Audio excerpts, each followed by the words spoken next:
Hey guys, Adrian here to read an article out of Success and presented by EXP Realty magazine.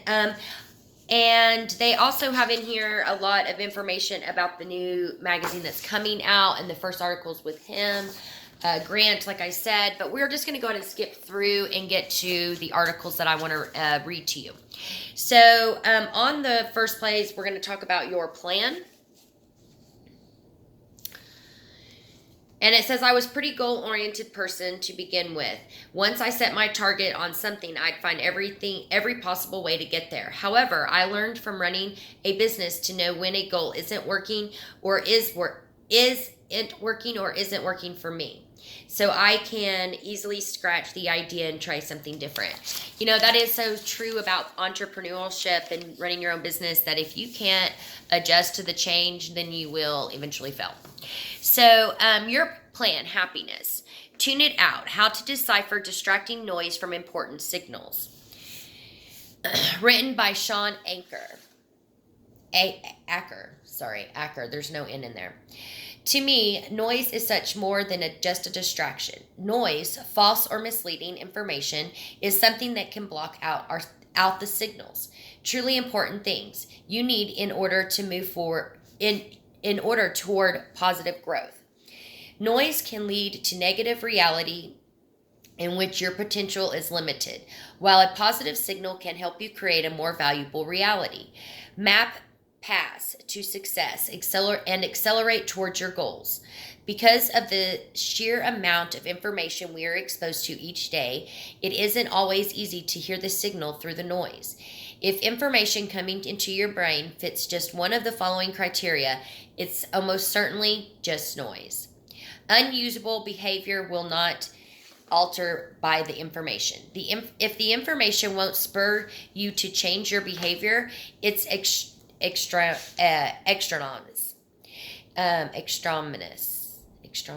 Sorry, Southeast Oklahoma reading there. Once you start applying the mental algorithm, you'll realize that sadly, most of the information that floods your brain on a daily or even hourly basis fits into that category. Extraness. Got it. An excellent example in our tendency to obsess about events we saw on the news. An earthquake in Burma, for example, is tragic but completely out of your control. Unless you plan on doing something to help the victims, filling your day with updates on that story is nothing more than surrounding yourself with noise. Untimely. You are not going to use that information intimately, and it could change by the time you do use it. If you bought stocks you want to hold on to for a long run, then checking them on NASCAR every day is not creating only noise, but wasting valuable mental resources and energy that could be spent doing something productive to create real wealth. If the information will become irrelevant by the time you are ready to use it, then it's just noise. Hypothetical, it's based on what someone believes could be instead of what is. Classic examples of this are most weather forecast and stock market predictions. What if you could have back all of the minutes of your life you spent listening to the predictions, 90% of which turned out to be wrong? Hypothetical predictions is almost all cases are noise that drown out useful information you could be using to make better decisions. Distracting. It distracts you from your goals. Think about the goals you have mapped for yourself. Getting promoted, getting better grades, saving enough money to retire comfortably, being a good mother, and so on. Now watch the flood of information coming. Does it relate to one of those domains? If your goal is to get your work done so you can spend more time with your family, for example, reading ESPN.com all afternoon is just noise. By separating useless noise from important signals, you'll not only be primed to pay attention to what matters, but you'll save an immense amount of time each day. I'd say that's a win-win. That's so true. All right. Your plan, health. It's your call. Simple daily choices can dramatically improve your health over the long run. Several important studies have arrived on Several important studies have arrived on our ever increasing reading list in the past year. They all emphasize the same thing. If you decide to make certain simple choices each day, your health can be that of 20 or even 30 years your junior. You are, in a sense, a genetic engineer. Sure, you might only have a vague idea of what DNA and genes are, but your food and your other choices determine which 1,500 or so of the 22,500 genes are producing proteins or are dormant. And those proteins you produce. They determine whether you have inflammation or pain or accelerated arthritis or cancer. You are a genetic engineer by whether you exercise, what you eat, whether you manage your stress, whether you smoke, and if you live near a freeway. Let's take a look at some of these studies. In one study, over 190,000 people made 5 lifestyle changes. Today, my coffee cup says be bold.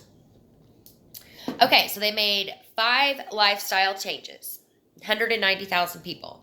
Healthy food choices and portion control. They avoided simple sugars and saturated fat, focusing on healthy fats and complex carbohydrates. 2. Regular exercise. 3. Engagement of cognitively stimulating activities. 4. Avoiding tobacco exposure. 5. Moderate alcohol intake. 7 drinks or less per week for women and 14 or less for men. I mean, I guess because they're bigger. The results: participants reduced their dementia risk by 60%, irrespective of their genetic risk. This means even if you have the worst genetic risk for last onset dementia, you can still reduce your risk by 60% by certain lifestyle changes. In another study, over 40 million deaths in nearly 200 countries, we learned that the diet choices were more important than tobacco use or hypertension when it comes to death and disability risk. The study linked poor diet quality to nearly 11 million deaths globally in 2017, which translated to 22% of all deaths among adults that year. Your diet, guys. You are what you eat. So crazy. We say that and then we go and order because we don't have time, a burger because we're craving it, or we don't have time, we don't want to cook.